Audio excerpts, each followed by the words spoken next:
आज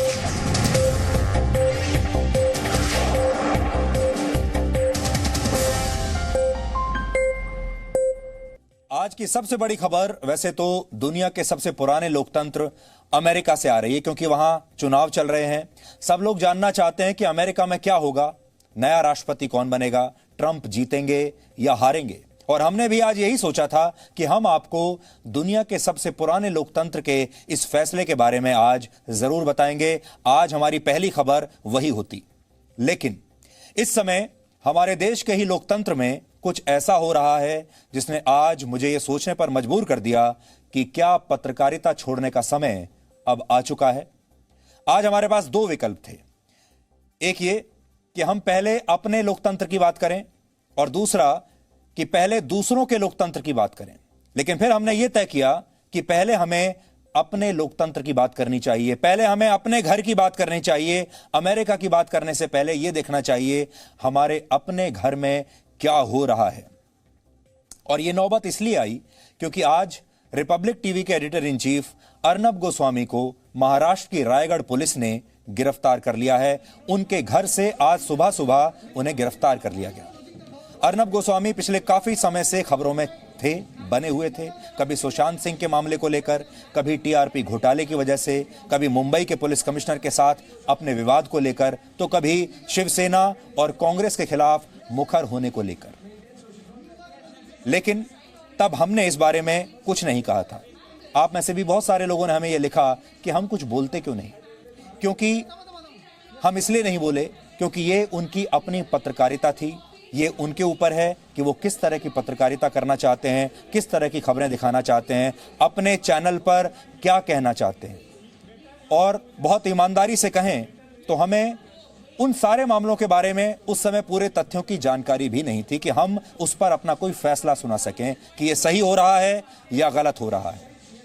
इसलिए हमने ये पूरा मामला उन पर छोड़ा कि वो अपने चैनल पर क्या करना चाहते हैं और उन्हें इस बात की पूरी आज़ादी है कि वो किस तरह की पत्रकारिता करें, किस तरह के प्रोग्राम्स आपको दिखाएं, और ये आपके ऊपर है कि आप किसको कितना पसंद करें।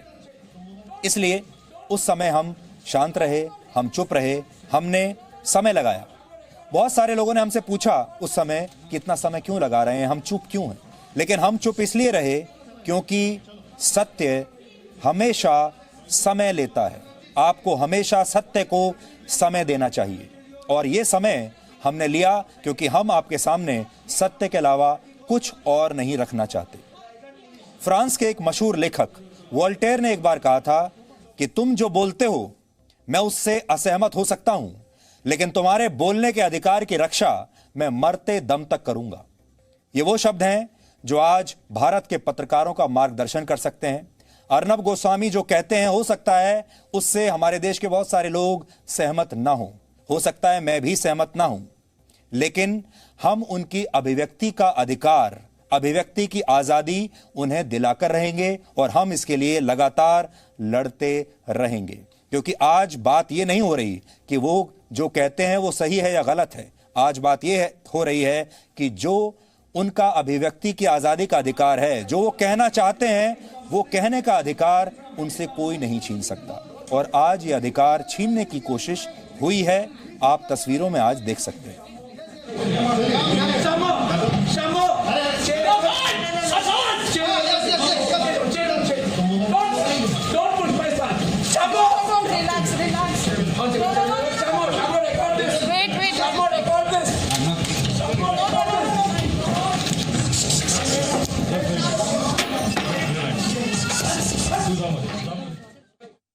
इसलिए आज हमने ये सोचा कि आज हम अर्नब गोस्वामी पर बात करेंगे, आज हम पत्रकारिता पर बात करेंगे, आज हम इस पर बात करेंगे कि सच बोलना अब कितना बड़ा जोखिम हो सकता है, सच बोलना कितना महंगा पड़ सकता है। और आज हम आपको ये भी बताएंगे कि झूठ अब कितनी खतरनाक मिसाइल बन चुका है और झूठ का सामना करना अब बहुत मुश्किल होता जा रहा है और सच का साथ देना उससे भी ज़्यादा मुश्किल होता जा रहा है।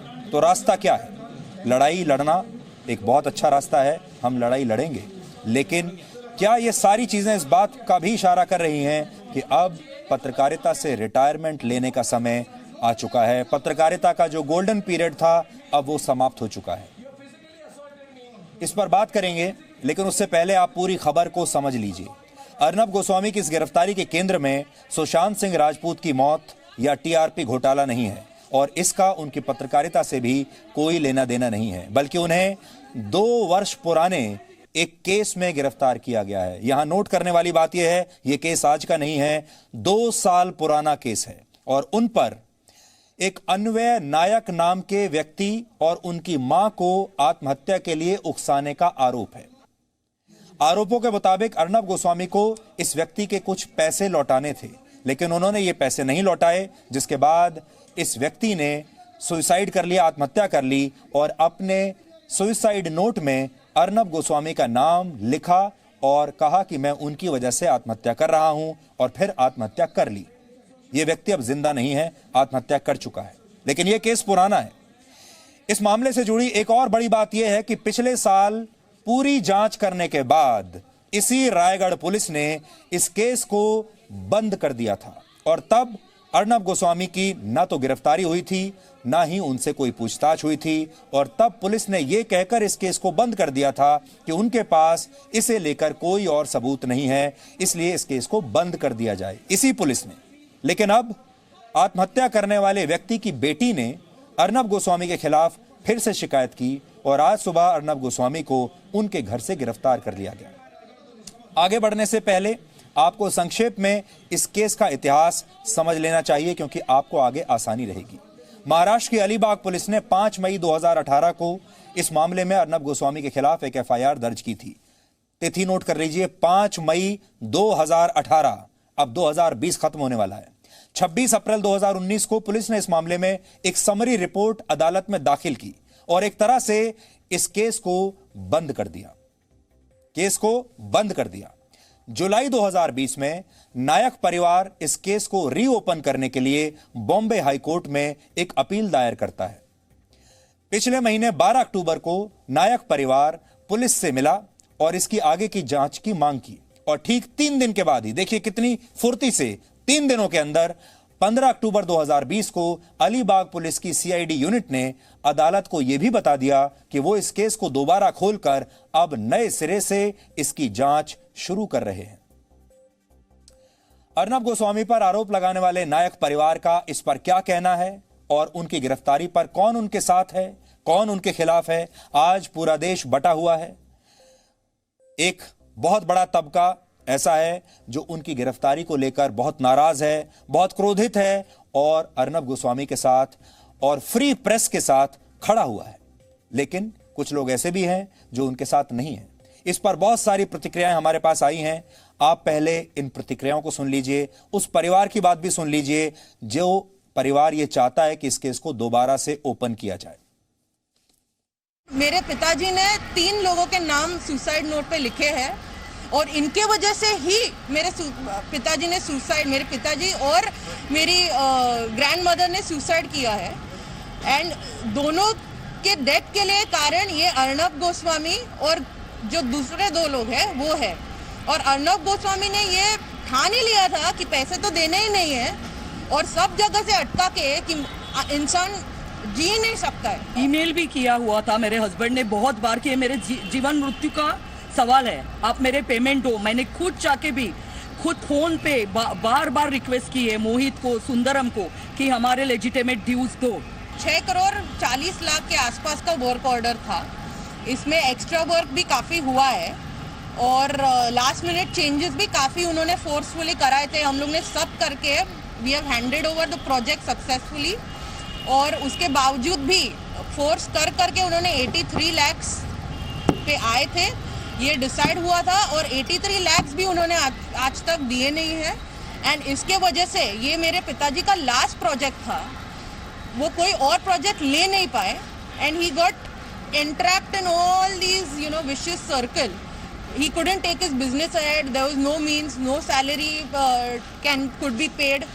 So all this has और happened. अगर उनको सुसाइड नोट में झूठ लिखना होता ये सब चीज के बारे में, तो बिल्कुल लिख जाते कि ये पैसा लेके मेरे बीवी और मेरे बेटी को दे दो।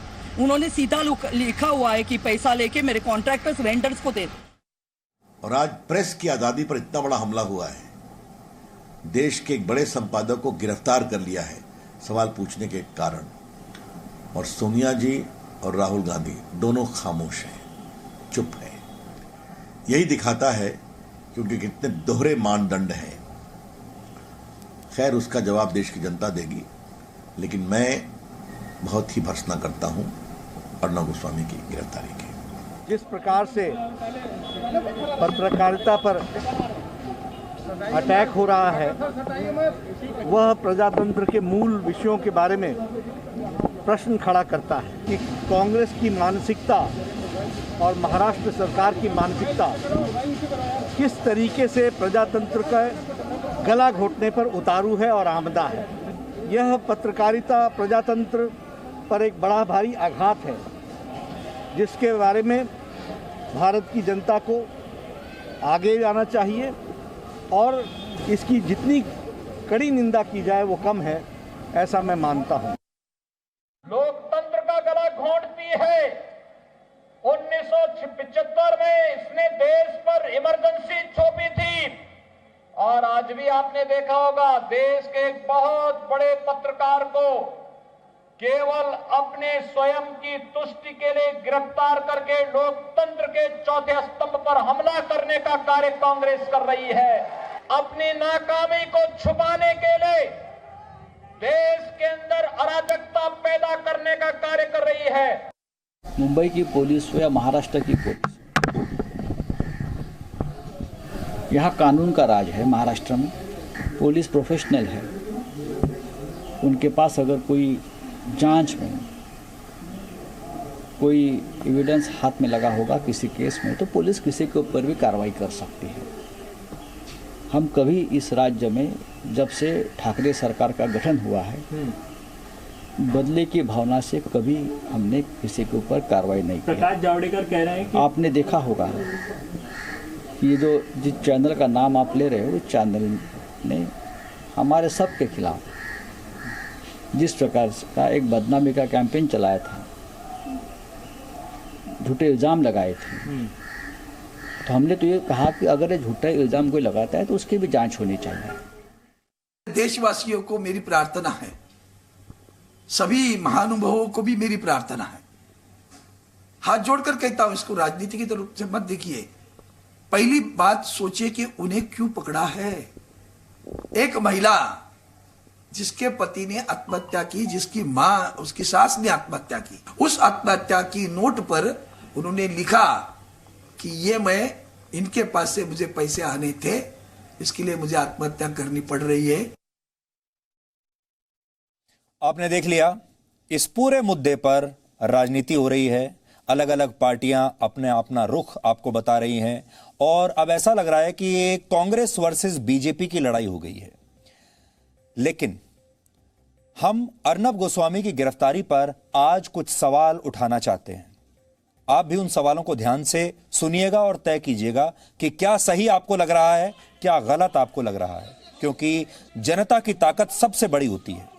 पहला सवाल यह है कि जिस पुलिस ने तकरीबन 1 साल की जांच के बाद इस मामले में यह कहकर क्लोजर रिपोर्ट फाइल कर दी थी कि उनके पास आरोपियों के खिलाफ सबूतों का अभाव है, यानी कोई सबूत नहीं है, उसी पुलिस को आज अचानक अर्नब गोस्वामी और 2 अन्य आरोपियों के खिलाफ कौन से नए सबूत मिल गए, कौन सा ऐसा नया सबूत सामने आ गया जिसके बाद यह जांच फिर से शुरू हो गई और आज उन्हें उनके घर से गिरफ्तार भी कर लिया। हम जानना चाहेंगे, देश जानना चाहेगा।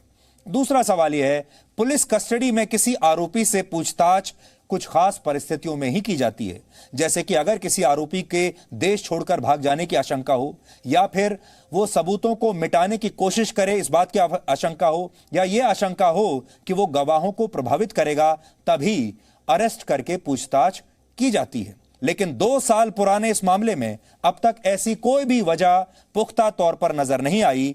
फिर आज अचानक पुलिस को उन्हें गिरफ्तारी में लेकर पूछताछ करने की ऐसी जरूरत क्यों आ पड़ी, यह दूसरा सवाल है।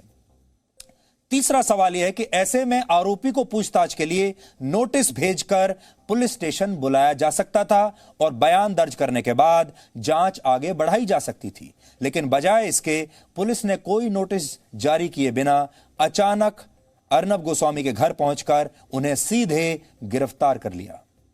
चौथा सवाल यह है, इस कार्रवाई के दौरान आरोपी को अपने वकीलों से भी बात करने का कोई मौका नहीं दिया गया। ये सारे सवाल वो हैं जो आशंका पैदा करते हैं, जो मन में डाउट पैदा करते हैं, जिससे ये लगता है कि अचानक ऐसा क्या हुआ, जिससे ये लगता है कि हो सकता है कि ये कार्रवाई बदले की कार्रवाई के नजरिए से की गई हो। हम समय लेना चाहते थे आपसे, और हो सकता है सुशांत सिंह राजपूत के मामले पर हमारी राय उनसे नहीं मिलती थी, टीआरपी स्कैम के मामले में हमारी राय उनसे नहीं मिलती थी, और बाकी मुद्दों पर भी हमारी राय उनसे नहीं मिलती थी। वो जिस तरह की पत्रकारिता करते हैं, हो सकता है उसमें भी हमारी राय उनसे नहीं मिलती थी। तब हम बीच में नहीं आए, बीच में नहीं पड़े। आपके बीच की बात है, उनके बीच की बात है, वो क्या कहना चाहते हैं उनके ऊपर है। लेकिन आज हमें उनका साथ देना ही पड़ेगा, क्योंकि अगर आज देश के मीडिया ने, देश के पत्रकारों ने अगर उनका साथ नहीं दिया, अगर आज देश का पूरा मीडिया एक साथ नहीं आया, तो फिर इस देश में अनर्थ हो जाएगा। इसके बाद सरकारों को रोकना मुश्किल हो जाएगा, इसके बाद पुलिस को रोकना मुश्किल हो जाएगा, इसके बाद देश के बड़े बड़े पत्रकार आपको न्यूज स्टूडियो में कम दिखेंगे और थानों में और अदालतों में ज्यादा दिखेंगे। सच बोलने से पहले होंठ कांपने लगेंगे, सच बोलने से पहले दिल बैठने लगेगा, सच बोलने से पहले थाने की तस्वीरें सामने आने लगेंगी, सच बोलने से पहले पत्रकार ये सोचेंगे कि मेरी जान कैसे बचेगी।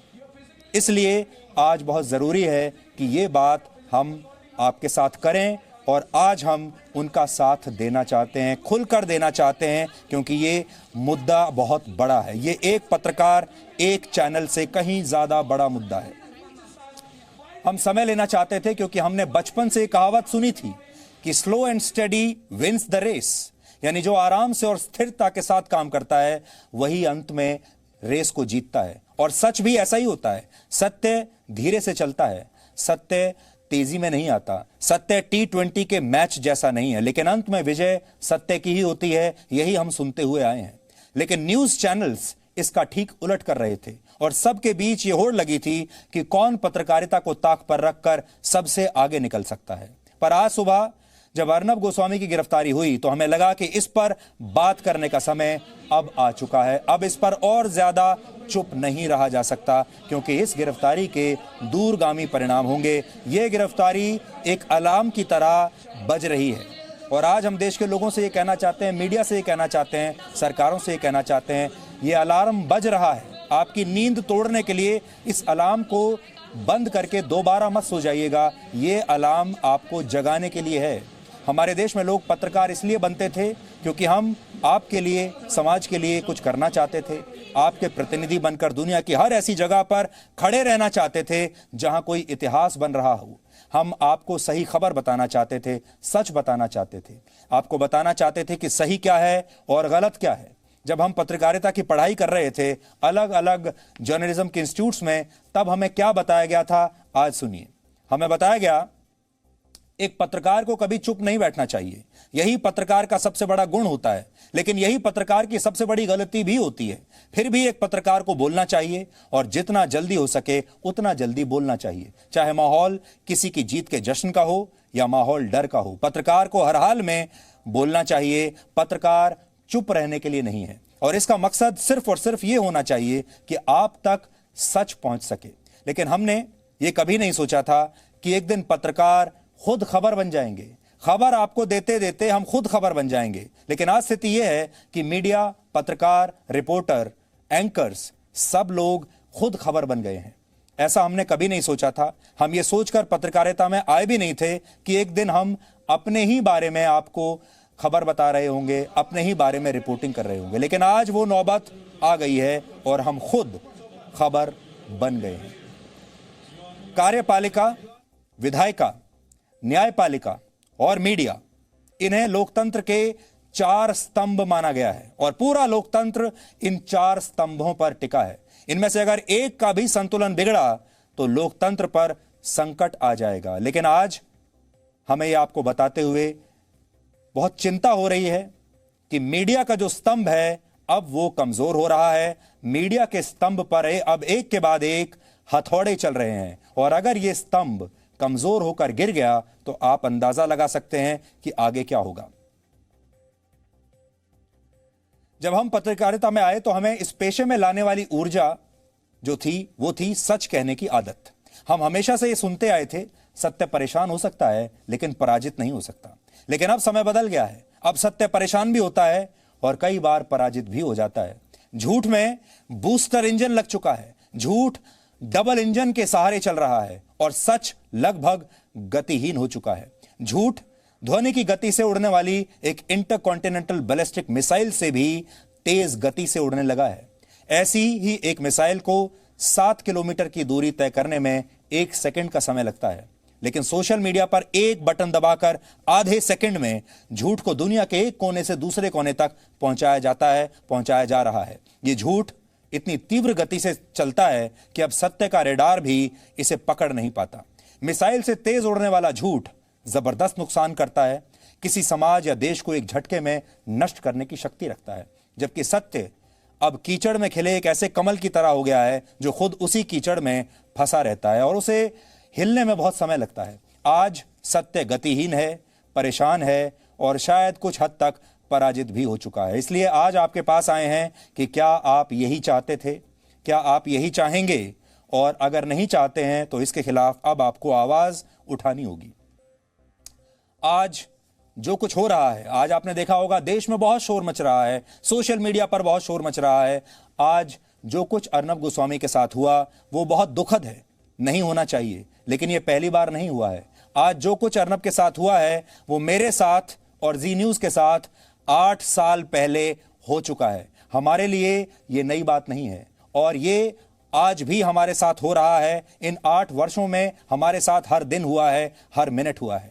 जब मेरे साथ ऐसा हुआ था तब सोशल मीडिया इतना बड़ा नहीं बना था और हमारे देश की मीडिया ने भी इस पर तब ऐसा कोई शोर नहीं मचाया था जैसा आज मच रहा है। यानी उस समय भी मीडिया बटा हुआ था, उस समय भी मीडिया ने किसी का साथ नहीं दिया, उस समय भी मीडिया यही सोचता रहा, बड़े बड़े पत्रकार और न्यूज एंकर यही सोचते रहे कि हमारा एक प्रतिद्वंदी बाहर चला गया। इस बात की खुशी थी। उस वक्त भी लोग यही सोचते रहे कि हमारा एक प्रतिद्वंदी चैनल अब कमजोर स्थिति में है, इसका हमें लाभ उठाना चाहिए। इसलिए मीडिया ऐसा नहीं है कि आज बटा हुआ है, मीडिया हमारे देश का शुरू से बटा हुआ था। मीडिया में आज तक कभी किसी ने किसी दूसरे मीडिया कर्मी का साथ नहीं दिया है, आज भी नहीं दे रहे हैं। इसलिए इसमें कोई बड़ी बात नहीं है और मैं आपको मेरे अपने तजुर्बे से आज ये बात बता रहा हूं, क्योंकि आज अर्नब गोस्वामी के ऊपर जो गुजर रही होगी वो हम पर, जी न्यूज में हमारी टीम पर, मुझ पर गुजर चुकी है। उन सच्चाइयों की गलियों, उस सच की गलियों से हम गुजर चुके हैं।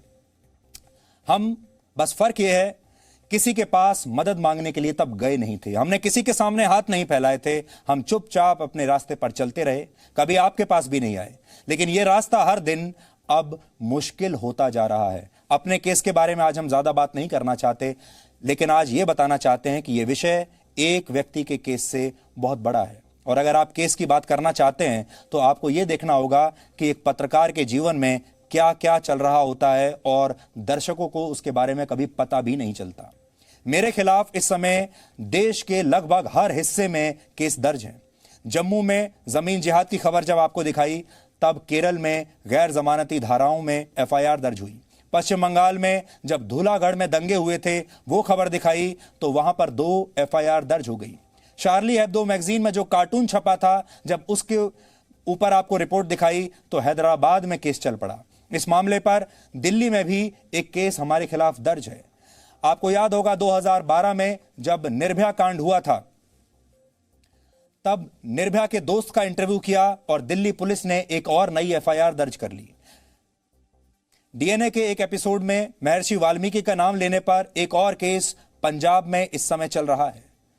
तृणमूल कांग्रेस की सांसद महुआ मोइत्रा का भाषण दिखाने पर उस पर टिप्पणी करने पर दिल्ली में मानहानि का एक और मुकदमा चल रहा है। 2012 में एक और बड़े कॉरपोरेट हाउस के खिलाफ खबर दिखाने पर भी हमारे खिलाफ, मेरे खिलाफ एक नहीं कई केस, कई एफआईआर दर्ज की गई थी।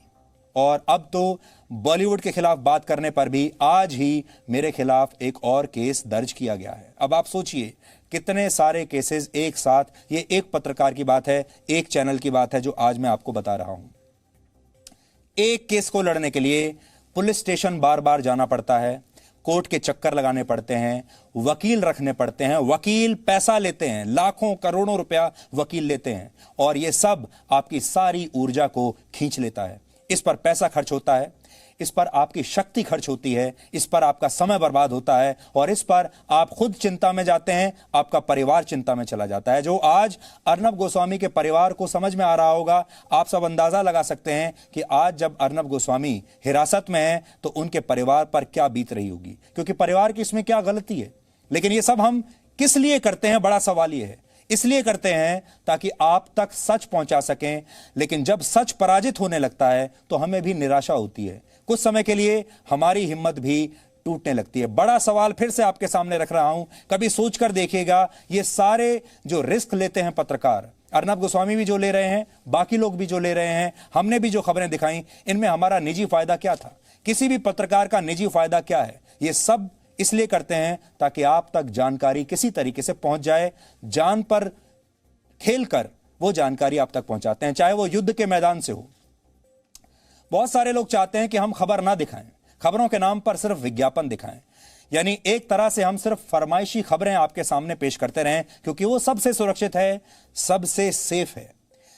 लेकिन जैसा कि कहा जाता है, असली खबर वो होती है जिसे कोई ना कोई दबाने की कोशिश करता है, बाकी सब विज्ञापन है। असली खबर वो होती है जो किसी को चुभती है, असली खबर वो होती है जिसे कोई रोकने की कोशिश करता है, असली खबर वो होती है जो किसी को घायल करती है, जिससे सच बाहर निकलता है। इसलिए असली खबरों को लोग पसंद नहीं करते, और इसके अलावा जो कुछ भी है वो सब विज्ञापन है। सच भी ऐसा ही होता है, सच परेशान करता है लोगों को, सच अनकंफर्टेबल बना देता है आपको, सच चुभता है। हमने इसे ही अपना ध्येय वाक्य माना, लेकिन इसके बदले में हमें क्या मिला? इसके बदले में देश के लगभग हर कोने में हमारे खिलाफ मामले दर्ज हैं, हमें अदालतों में घसीटा गया, कोशिश की गई कि हमारा सारा समय अपनी पैरवी करने में ही गुजर जाए और हमें पत्रकारिता करने की फुर्सत मिले ही नहीं। अगर हमारे खिलाफ केस नहीं होता है तो बड़े बड़े कॉरपोरेट्स को चिट्ठियां लिखकर यह कहा जाता है कि इनकी आर्थिक सप्लाई लाइन काट दी जाए, इनके विज्ञापन बंद कर दिए जाएं, इनके चैनल अपने आप बंद हो जाएंगे, पत्रकार बेरोजगार हो जाएंगे। लेकिन क्या आप जानते हैं कि जिन पत्रकारों से उनकी रोजी रोटी छीनने की कोशिश की जाती है, उनकी कमाई एक पब्लिक रिलेशन एजेंट से भी कम होती है। आज बड़ा सवाल यह है, जो मैं आपको पहले भी लेकर आया था, कि क्या पत्रकारिता छोड़ने का समय आ गया है? क्या अब एक पीआर एजेंट बनने का समय आ गया है? क्या पब्लिक रिलेशंस में चले जाने का समय आ गया है? क्या अब खबरों की दुनिया छोड़कर विज्ञापन की दुनिया में जाने का समय आ गया है? क्योंकि विज्ञापन में सब लोग खुश रहते हैं। अगर आज हम आपको विज्ञापन जैसी फरमाइशी खबरें दिखाने लगें तो सब खुश रहेंगे, सरकारें खुश रहेंगी, जो लोग विज्ञापन देते हैं वो खुश रहेंगे, पुलिस खुश रहेगी, सत्ता में जो लोग बैठे हैं वो खुश रहेंगे, नेता खुश रहेंगे। बस एक चीज होगी, आप तक सच नहीं पहुंचेगा। एक रिसर्च के मुताबिक वर्ष 2004 में अमेरिका में एक पीआर एजेंट की औसत कमाई, मासिक कमाई 2.5 लाख रुपए थी, जबकि एक पत्रकार सिर्फ 2 लाख रुपए महीने कमाता था। यह अमेरिका की एक रिसर्च है। 2013 में एक पीआर एजेंट की औसत कमाई बढ़कर 3.5 लाख रुपए प्रति महीने हुई, जबकि इस दौरान एक पत्रकार की औसत कमाई में सिर्फ 22,000 रुपए की वृद्धि हुई। जैसा आपको बताया, ये तो अमेरिका की बात हम कर रहे हैं। सोचिए भारत के पत्रकारों का क्या हाल है।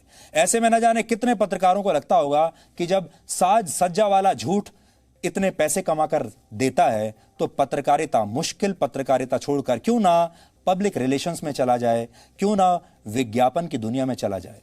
पीआर करना आसान है, लेकिन सच बोलना बहुत मुश्किल है। लेकिन जिस समाज में लोग सत्य बोलना बंद कर देते हैं, उस समाज का पतन निश्चित है, और अंत में उस समाज में कोई भी सच बोलने वाला बचता नहीं।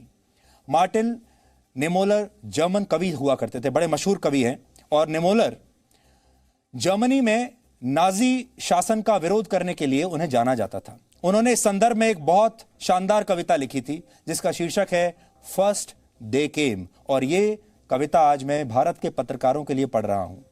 इस कविता का हिंदी में अनुवाद किया है ताकि सबको समझ में आ जाए, आपको भी समझ में आ जाए। यह कविता कुछ इस तरीके से है। पहले वो आए कम्युनिस्टों के लिए और मैं कुछ नहीं बोला क्योंकि मैं कम्युनिस्ट नहीं था। फिर वो आए ट्रेड यूनियन वालों के लिए और मैं कुछ नहीं बोला क्योंकि मैं ट्रेड यूनियन वाला नहीं था। और फिर वो आए यहूदियों के लिए और मैं कुछ नहीं बोला क्योंकि मैं यहूदी नहीं था। और फिर वो आए मेरे लिए, और तब तक कोई नहीं बचा था जो मेरे लिए बोलता। आज भारत के पत्रकारों पर यह जो कविता है बिल्कुल फिट बैठती है। जब तक दूसरे लोगों की गिरफ्तारी हो रही है, जब तक दूसरे लोगों पर एक्शन हो रहा है, लोग चुप रहते हैं, कभी नहीं बोले। और जिस दिन ये पुलिस उन्हें ढूंढते हुए उनके घर में आ जाएगी और जब वो पीछे मुड़कर देखेंगे तो पाएंगे कि उनके लिए आवाज उठाने वाला कोई नहीं बचा। तब तक बहुत देर हो जाएगी, इसलिए आज हम अपनी आवाज उठा रहे हैं। पीआर एजेंट किसी कंटेंट को सजावट के साथ लोगों तक पहुंचाते हैं और अक्सर उसमें विज्ञापन से मिले पैसे का बूस्टर इंजन लगा होता है, लेकिन खबर वो है जो किसी को चुभे, किसी को परेशान करे, और सत्य अक्सर लोगों को परेशान ही करता है। इसकी सजा नहीं मिलनी चाहिए। जिस खबर से कोई परेशान नहीं होता, जिसे कोई दबाना नहीं चाहता, जिस खबर का मकसद सिर्फ ज्यादा से ज्यादा लोगों तक पहुंचाना हो, वो खबर नहीं होती, वो विज्ञापन ही होता है। आज हम एक ऐसे दोराहे पर खड़े हैं जहां हमें यह तय करना है कि हमें आपको खुश करने वाली विज्ञापन जैसी खबरें दिखानी है या फिर किसी को चुभने वाला सच दिखाना है। हम सत्य दिखाएंगे तो फिर हमारे खिलाफ एफआईआर होंगी, हमारा सर्विलांस शुरू हो जाएगा, फोन की रिकॉर्डिंग शुरू हो जाएगी, सर्विलांस होगा, जान से मारने की धमकियां मिलेंगी, परिवार घर से बाहर नहीं निकल पाएगा, सोशल मीडिया पर ट्रोलिंग होगी और उसके बाद अदालतों में मुकदमे चलेंगे। जबकि हम अगर आपको विज्ञापन दिखाना शुरू कर दें, खुशनुमा खबरें दिखाना शुरू कर दें, तो सब कुछ ठीक रहेगा। लेकिन यह आपके साथ बेईमानी होगी और जो पत्रकार इस बेईमानी से इनकार कर देंगे, उन्हें लोकतंत्र के मीडिया वाले चौथे स्तंभ में जिंदा चिनवा दिया जाएगा। ये जो स्तंभ आप देख रहे हैं, इसमें सच बोलने वाले पत्रकारों को जिंदा चुनवा दिया जाएगा और यह चौथा स्तंभ हमारे देश के लोकतंत्र की मजबूती के लिए बहुत जरूरी है। लेकिन इसकी नींव को कमजोर करके अब इसमें पैसा भरा जा रहा है, इसमें भ्रष्टाचार भरा जा रहा है, सत्ता द्वारा दिए गए पुरस्कार भरे जा रहे हैं और इस खंबे को हर पल लगातार तोड़ने की कोशिश हो रही है। और जो पत्रकार इसके लिए तैयार नहीं है, उनके रास्ते में मुश्किलें आ रही हैं। हमारे देश में वैसे भी सच बोलने वाले पत्रकार अब लगभग विलुप्त हो चुके हैं, लेकिन जो थोड़े बहुत बचे हैं, जो देश के नाम कुछ कहना चाहते हैं, जो राष्ट्रवादी पत्रकार हमारे देश में जो थोड़े बहुत भी अब बचे हैं, क्योंकि राष्ट्रवाद की बात करना खतरे से खाली नहीं है, हर कोई नहीं कर सकता, लेकिन जो बच गए हैं उन्हें सबक सिखाने की अब धमकियां दी जा रही हैं। जैसे मैंने आपको बताया था, थोड़े दिनों में पत्रकारिता सबसे खतरनाक पेशों में आ जाएगी और हो सकता है कि पत्रकारिता पढ़ाने वाले संस्थानों में प्रवेश के समय ही छात्रों के हाथों में यह वैधानिक चेतावनी थमा दी जाए, जिस पर लिखा होगा कि पत्रकारिता आपके जीवन और सुरक्षा के लिए हानिकारक हो सकती है, सोच समझकर पत्रकार बनिए। इसलिए आज सुबह से मैं ये सोच रहा हूं कि क्या पत्रकारिता छोड़ने का समय अब आ गया है। हमारे पास नेताओं वाली कुर्सी नहीं है जिस पर हम जीवन भर चिपके रहें। जब तक आप हमें देख रहे हैं, जब तक आप हमें सुन रहे हैं, जब तक आपको हम पर भरोसा है, हम तभी तक हैं। आपके बिना एक मिनट भी रुक नहीं पाएंगे। मैं जब अपने रिटायरमेंट के बारे में सोचता हूं तो मेरे दिमाग में हमेशा यही आता है कि क्या रिटायरमेंट के बाद मुझे अपना बुढ़ापा अदालतों और थानों के चक्कर काटते हुए ही बिताना पड़ेगा। अपने बुढ़ापे में, अपनी रिटायरमेंट के बाद आज आपको सच बोलने के इस जुनून में जो खबरें हम दिखा चुके हैं, उनके एवज में रिटायर होने के बाद कभी केरल की अदालतों में जाना होगा, कभी आंध्र प्रदेश की अदालत में जाना होगा, कभी जम्मू की अदालत में जाना होगा, कभी पश्चिम बंगाल के थाने में पेश होना होगा, कभी पंजाब की अदालत से बेल लेनी होगी। मेरे परिवार की ट्रोलिंग होती रहेगी, कहीं बाहर जाने के लिए कभी वीजा नहीं मिलेगा। अपनी और अपने परिवार की सुरक्षा का डर हमेशा सताता रहेगा और परिवार यह पूछता रहेगा कि हमारी गलती क्या थी। और जो सच के साथ समझौता कर लेंगे उन्हें बड़े बड़े पुरस्कार मिलेंगे, विदेश यात्राएं मिलेंगी, बड़े बड़े अखबारों में, पश्चिमी मीडिया में कॉलमिस्ट बनने के ऑफर आएंगे, बड़ी बड़ी विदेशी यूनिवर्सिटीज में पढ़ाने के मौके मिलेंगे, शानदार जीवन वो जी सकेंगे। और जो स्तंभ हम आपको बता रहे थे मीडिया का, ऐसे लोगों के लिए जो मीडिया का स्तंभ होता है उसमें शानदार, उसके चारों तरफ फूल लिपटे होते हैं, फूलों वाली बेल लिपटी होती है और ये देखने में बड़ा खूबसूरत लगता है। लेकिन जो सच दिखाएगा उसकी राह में अदालती केस वाले कांटे बिछा दिए जाएंगे और जो ऐसा नहीं करेगा वो कुछ आपको इस तरीके से दिखाई देगा जैसा ये स्तंभ आपको दिखाई दे रहा है। कितना सुंदर है, हरियाली है, फूल हैं, खूबसूरती है, शानदार जीवन है। अगर ऐसा ही चलता रहा तो एक समय ऐसा आ जाएगा जब माँ बाप अपने बच्चों से कहेंगे कि बेटा कुछ भी बन जाना, लेकिन पत्रकार कभी मत बनना, और अगर बन भी जाओ तो सच कभी मत बोलना। यह स्थिति बहुत खतरनाक है, क्योंकि अगर ऐसा हुआ तो लोकतंत्र का पतन हो जाएगा। लोकतंत्र के चौथे स्तंभ को सत्ता के हथौड़ों से कमजोर कर दिया जाएगा, लेकिन इसके ऊपर फूल पत्तियां और सुंदर सुंदर बेल लगा दी जाएंगी जो कि नकली होंगी, प्लास्टिक की होंगी। आगे चलकर कोई भी राज्य सरकार या केंद्र सरकार यह तय कर देगी कि अगर पत्रकारों ने सत्ता की बेलदारी नहीं की तो उन्हें जीवन भर अदालतों से बेल लेने के लिए चक्कर लगाने पड़ेंगे। हम यहां ये नहीं कह रहे कि अर्नब गोस्वामी ने क्या किया है और क्या नहीं, जो किया है वो सही है या वो गलत है। हमारे देश की अदालतें सब जानती हैं। हम मानते हैं कि इस देश का कोई भी नागरिक, चाहे वो पत्रकार ही क्यों ना हो, वो कानून से ऊपर नहीं है। हम यहाँ आज बिल्कुल ये नहीं कह रहे हैं कि मीडिया में जो लोग हैं, हम कानून से ऊपर हैं। हमें कानून से कोई छूट नहीं चाहिए, अदालतों से, पुलिस से कोई छूट नहीं चाहिए। अगर कुछ गलत काम किया है तो हम अदालतों में जाने के लिए तैयार हैं, लेकिन हम आज सिर्फ ये कह रहे हैं कि उनके खिलाफ इस कार्रवाई को जिस तरीके से किया गया है, जिस तरीके से घर में घुसकर आज परिवार के बीच में से उन्हें उठा लिया गया है एक बहुत शातिर अपराधी की तरह, वो तरीका ठीक नहीं है। उसके पीछे जो मंशा है वो मंशा ठीक नहीं है। इससे पूरी दुनिया को गलत संदेश गया है और इससे बाकी की राज्य सरकारों को, नेताओं को और पुलिस को एक ऐसा संदेश गया है कि अगर उन्होंने भी इस फॉर्मूले को अपना लिया तो इस देश में अनर्थ हो जाएगा। ये एक ऐसा अलार्म है जो सबके कानों में बज रहा है। इस अलार्म को सुनकर देश के लोगों और मीडिया को जागना होगा। अगर आप अलार्म बंद करके फिर से सो गए तो फिर बहुत देर हो जाएगी। और जैसा हमने आपको बताया, हमारे देश का मीडिया अक्सर हमेशा बटा रहता है।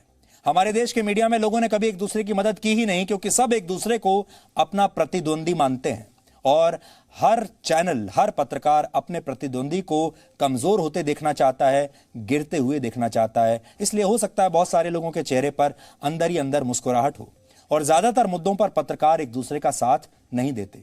लेकिन हम इस बात से सहमत नहीं है। आपको याद होगा, इसी साल जनवरी के महीने में एक Hindi news channel news nation के कंसल्टिंग एडिटर दीपक चौरसिया शाहीन बाग गए थे और वहां पर उनके साथ मारपीट हुई थी।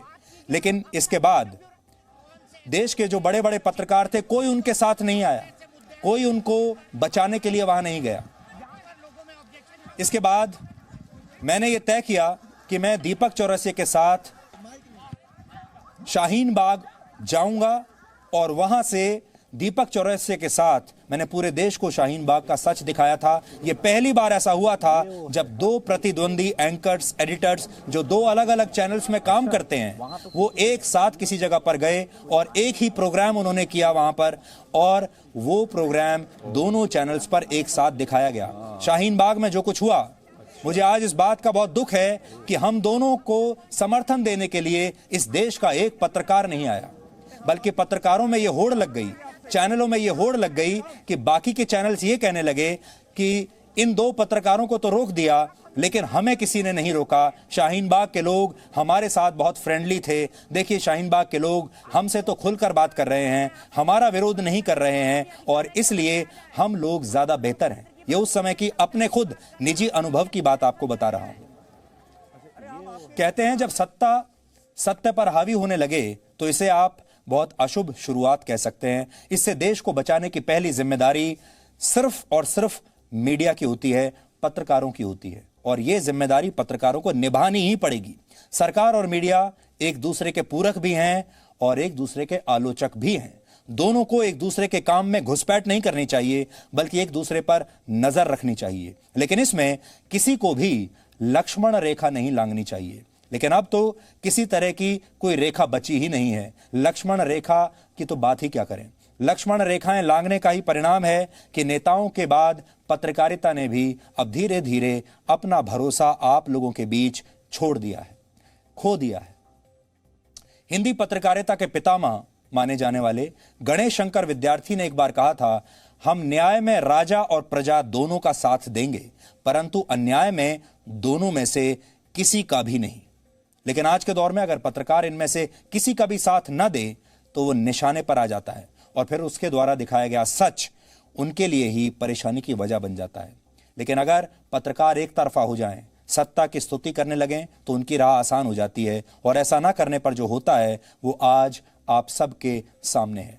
हमारी हमेशा एक ही मंशा रही है, हम जब अन्याय होता है, जब गलत बात होती है, ना राजा का साथ देते हैं ना प्रजा का साथ देते हैं। जब जब हमें ऐसा लगा कि देश की जो जनता है वो भी शायद गलत दिशा में जा रही है, क्योंकि हो सकता है आपको कुछ बातें ऐसी हों जो सुनने में आपको बहुत अच्छी लगती हैं, जो देखने में आपको बहुत अच्छी लगती हैं, लेकिन वो अच्छी हैं नहीं, उस पर भी हमने आपको हमेशा आगाह किया है और टीआरपी की चिंता हमने कभी नहीं की। अपना नुकसान करके हमने आपको वो बातें बताई हैं जो शायद आपको भी अच्छी ना लगी हों। इसलिए आज हमारी आप सबसे ये अपील है कि आज जो कुछ हुआ है, अर्नब गोस्वामी की पत्रकारिता आपको पसंद आती हो ना पसंद आती हो, इससे पहले उनके जितने केस चले होंगे हम उस पर कोई टिप्पणी नहीं करना चाहते। ये केस भी आगे जब अदालत में चलेगा उस पर भी कोई टिप्पणी नहीं करना चाहते, क्योंकि आगे चलकर हर केस अदालत में जब जाएगा तो अदालत में तो फैसला हो ही जाएगा। लेकिन आप जानते हैं हमारे देश में अदालतों में फैसला 1-2 दिन या 2-4 महीने में नहीं होता, 10 साल लगते हैं, 15 साल लगते हैं, 20 साल लगते हैं। तो क्या 10 साल किसी पत्रकार को ऐसे ही झूठे भ्रम में रखना क्या सही होगा? क्या 20 साल किसी पत्रकार को क्लीन चिट लेने के लिए इंतजार करना पड़ेगा और तब तक पूरी सरकार और पूरी पुलिस उसे अपराधी मानती रहेगी? ये बात बहुत गलत है और आज हम इसका विरोध करना चाहते हैं।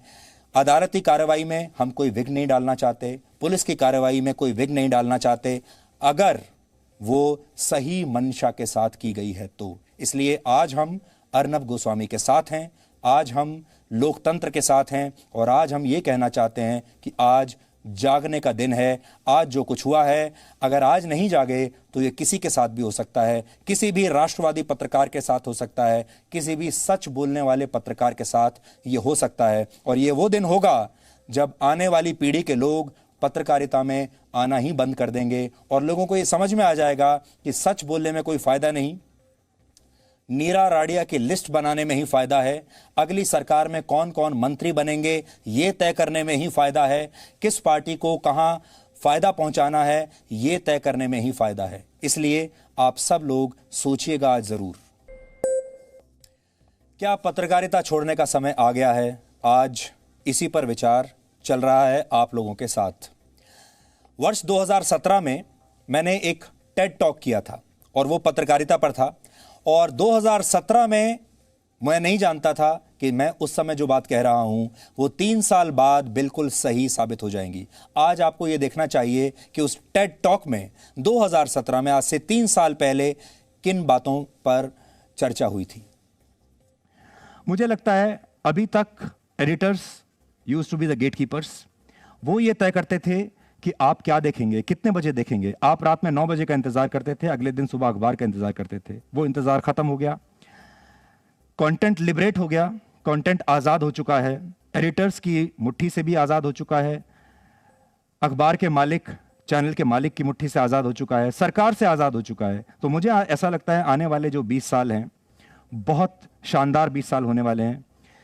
एक ही चीज की कमी आपको लगेगी, वो है क्रेडिबिलिटी, और सबसे ज्यादा जो अब आप प्रीमियम पे करेंगे इसके बाद, वो करेंगे विश्वसनीयता पर, क्रेडिबिलिटी पर, क्योंकि टेक्नोलॉजी बहुत आ गई लेकिन विश्वसनीयता नीचे जा रही है।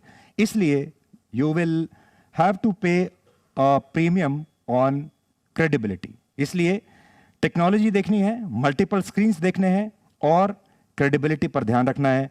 आने वाले दिनों में आप जिस चीज को खोजेंगे वो क्रेडिबिलिटी होगी। आज आपको कंटेंट सारा मिलता है देखने के लिए, तुरंत आपके पास तस्वीर आ जाती है, वीडियो आ जाता है, लेकिन आपको यह समझ में नहीं आता कि ये वीडियो आज का है या 1 साल पुराना है। इसीलिए न्यूज़ चैनल्स में और अखबारों में एडिटर्स रखे जाते हैं, क्योंकि एडिटर आपको यह बताता है कि इस पर विश्वास करना चाहिए या इस पर विश्वास नहीं करना चाहिए। और आने वाले दिनों में जिस तरीके से दुष्प्रचार इस वक्त चल रहा है, आई थिंक आपको इसी का प्रीमियम आपको देना होगा और यही आपको सबसे बड़ी चुनौती होगी कि how to get credible news but with in your pocket any time anywhere. यहां क्रेडिबिलिटी, विश्वसनीयता का मतलब है कि आप तक सही खबर पहुंचे, जो खबर लोग रुकवाना चाहते हैं वो खबर भी आप तक पहुंचे। लेकिन अब ऐसा लगता है कि वो काम धीरे धीरे बहुत मुश्किल होता जा रहा है। इसलिए अब कोई भी पत्रकार, कोई भी एडिटर और कोई भी बड़ा न्यूज़ एंकर सिर्फ इस चिंता में रहेगा कि अगर उसने गलती से भी सच कह दिया, अगर उसे सच बोलने का जुनून है, अगर वो, और ख़ास तौर पर अगर वो राष्ट्रवादी हुआ, अगर उसने भारत के बारे में सोचना शुरू कर दिया, देश के बारे में सोचना शुरू कर दिया, टुकड़े टुकड़े गैंग के खिलाफ बोलना शुरू कर दिया, तो फिर उसे जान से मारने की धमकियां मिलेंगी। और अगर वहाँ से भी बच गया तो फिर किसी न किसी राज्य में कोई ना कोई सरकार, कोई ना कोई नेता जो उससे परेशान होगा वो FIR करेगा और फिर अदालती चक्कर शुरू हो जाएंगे और पूरा जीवन इसी में बीत जाएगा। इसलिए फिर वही बात है कि क्या पत्रकारिता को अब अलविदा कहने का समय आ गया है? मुझे ऐसा लगता है कि इस पर विचार ज़रूर होना चाहिए। हालांकि अभी थोड़ी सी ताकत और बची हुई है जी न्यूज़ जैसे चैनल्स में, और थोड़ा लड़ सकते हैं। अगर आप लोगों ने साथ दिया तो और कुछ और समय तक इन ताकतों से लड़ने की ताकत हमारे अंदर है, लेकिन अगर आपने साथ नहीं दिया तो फिर धीरे धीरे धीरे ये लड़ाई मुश्किल होती चली जाएगी। करते हैं भारत के बाद दूसरे लोकतंत्र की, जो अपने आप को सबसे पुराना लोकतंत्र कहता है। अमेरिका के राष्ट्रपति चुनाव के नतीजों का इंतजार वहां रहने वाले 33 करोड़ लोगों के साथ साथ आपको भी होगा, पूरी दुनिया को होगा। और अमेरिका का अगला राष्ट्रपति कौन होगा, इसका पूरी दुनिया पर असर पड़ेगा। इस समय अमेरिका के राष्ट्रपति डोनाल्ड ट्रंप और उनके प्रतिद्वंदी जो बाइडेन के बीच बहुत करीबी मुकाबला चल रहा है। अभी कुछ राज्यों में वोटों की गिनती जारी है, जिनके नतीजे इन दोनों उम्मीदवारों की जीत और हार का फैसला कर सकते हैं। अभी राष्ट्रपति चुनावों का नतीजा नहीं आया है। हालांकि इससे पहले ही आज डोनाल्ड ट्रंप ने अपनी जीत की घोषणा कर दी थी और वोटों की गिनती में गड़बड़ी का दावा करते हुए उन्होंने ये भी कहा था कि वो इसके खिलाफ सुप्रीम कोर्ट जाएंगे। इस ऐतिहासिक चुनावी ड्रामे को देख रहे अमेरिका के लोगों में अब बहुत बेचैनी है। वो काफी डरे हुए हैं और उन्हें वहां पर दंगों की आशंका है। इस बेचैनी के बारे में हम आपको बताएंगे, लेकिन पहले यह देख लीजिए कि अभी इन चुनावों का लेटेस्ट अपडेट क्या है। इस समय तक डोनाल्ड ट्रंप को 213 इलेक्टोरल वोट्स मिले हैं और डेमोक्रेटिक पार्टी के उम्मीदवार जो बाइडेन को 238 इलेक्टोरल वोट्स मिल चुके हैं, यानी बाइडेन कुछ आगे चल रहे हैं। अभी 87 इलेक्टोरल वोट्स का नतीजा आना बाकी है। अमेरिका के सभी राज्यों को मिलाकर कुल 538 इलेक्टोरल वोट्स हैं और वहां राष्ट्रपति बनने के लिए इन 538 में से 270 इलेक्टोरल वोट्स की जरूरत होती है। हालांकि 270 के आंकड़े से दोनों ही उम्मीदवार अभी दूर हैं। 12 घंटे से वोटों की गिनती चल रही है, लेकिन अमेरिका का अगला राष्ट्रपति कौन होगा इसका फैसला अब तक नहीं हुआ। पहले उम्मीद थी कि आज रात तक नतीजे आ जाएंगे, लेकिन ऐसा लगता है कि अंतिम नतीजे सामने आने में कुछ दिन या फिर कुछ हफ्तों का समय भी लग सकता है। लेकिन डोनाल्ड ट्रंप इंतजार नहीं करना चाहते। अब उन्होंने खुद के चुनाव जीतने का दावा अभी से कर दिया है। हालांकि उनके प्रतिद्वंदी बाइडेन को अमेरिका की जनता पर पूरा भरोसा है। हमारे देश में जब चुनावों के नतीजे आते हैं, लोकसभा चुनावों के, जिससे नई सरकार के बारे में पता चलता है, आप सुबह नाश्ते के समय टीवी के सामने बैठते हैं और लंच होते होते आपको पूरी बात समझ में आ जाती है कि अगली सरकार किसकी बनने वाली है, कौन जीत रहा है, कौन हार रहा है। दूसरी बड़ी बात यह है कि अमेरिका भले ही अपने आप को सबसे पुराना लोकतंत्र कहता हो, लेकिन देखिए वहां पर उनके चुनावों को लेकर, जनता की पसंद को लेकर, फैसले को लेकर कितना बड़ा विवाद है कि वहां पर वहां के राष्ट्रपति सुप्रीम कोर्ट जाने की बात कर रहे हैं और अब सुप्रीम कोर्ट तय करेगा कि वहां अगला राष्ट्रपति कौन होगा। ये बातें अमेरिका की पोल खुलती हैं। इन चुनावों की पहली बड़ी बात यह है कि इसके नतीजों को लेकर वहां के लोग बहुत डरे हुए हैं और डोनाल्ड ट्रंप के हारने की स्थिति में वहां के लोगों को दंगे होने की आशंका है। दूसरी बात यह है कि अमेरिका में इन चुनावों के नतीजे तय करने की जिम्मेदारी अब वहां के सुप्रीम कोर्ट पर आ सकती है और बड़े बड़े वकील केस लड़कर यह तय करा सकते हैं कि वहां का राष्ट्रपति कौन बनेगा। और तीसरी बात यह है कि अमेरिका के राष्ट्रपति चुनाव में अब तक जो नतीजे आए हैं उसमें सर्वे करने वाली एजेंसियों के तमाम दावे गलत साबित हुए हैं। ज्यादातर सर्वेज में डेमोक्रेटिक उम्मीदवार जो बाइडेन की जीत का दावा किया जा रहा था और कहा जा रहा था कि वो बहुत बड़े अंतर से जीतेंगे, लेकिन नतीजों में अभी भी दोनों उम्मीदवार एक दूसरे को कड़ी टक्कर दे रहे हैं। इससे पहले 2016 के राष्ट्रपति चुनाव में हिलरी क्लिंटन की जीत के दावे करने वाले सभी अनुमान तब भी गलत साबित हुए थे। यानी अमेरिका के ओपिनियन पोल्स एक विज्ञापन की तरह हैं जिसमें पैसा लेकर किसी खास उम्मीदवार के जीतने की भविष्यवाणी कर दी जाती है। वहां पर भी सच का बहुत अभाव है जैसे भारत में है, और संभव है कि इन सर्वेज को देखकर वहां के कई वोटर्स ने ओपिनियन पोल्स में जीतने वाले उम्मीदवारों को ही अपना वोट दे दिया होगा। और इसीलिए हम कह रहे हैं कि खबर और विज्ञापन में जो फर्क होता है वो ये होता है। लेकिन भारत के लोगों के लिए जो बड़ी बात सीखने वाली वो ये कि अमेरिका भले ही लोकतंत्र का चैंपियन बनता हो, लेकिन उनके अपने सिस्टम्स में बहुत खराबियां हैं। और ख़ास तौर पर जो उन्होंने अपनी वोटिंग का जो प्रोसेस रखा है, चुनाव का जो पूरी प्रक्रिया उन्होंने रखी है, वो इतनी जटिल है कि उसमें अक्सर विवाद होते रहते हैं। इससे पहले भी कई बार मामले सुप्रीम कोर्ट तक गए हैं और उसमें कई बार उन ऐसी त्रुटियां हैं जिसमें लोगों का जो सही प्रतिनिधित्व है, लोगों की सही इच्छा और मर्जी है, वो सामने नहीं आ पाता। इसलिए अमेरिका की पोल एक बार आज फिर से खुली है उन लोगों के लिए जो अमेरिका को बहुत महान देश समझते हैं। अब आज का सवाल, आज आपको यह बताना है कि किस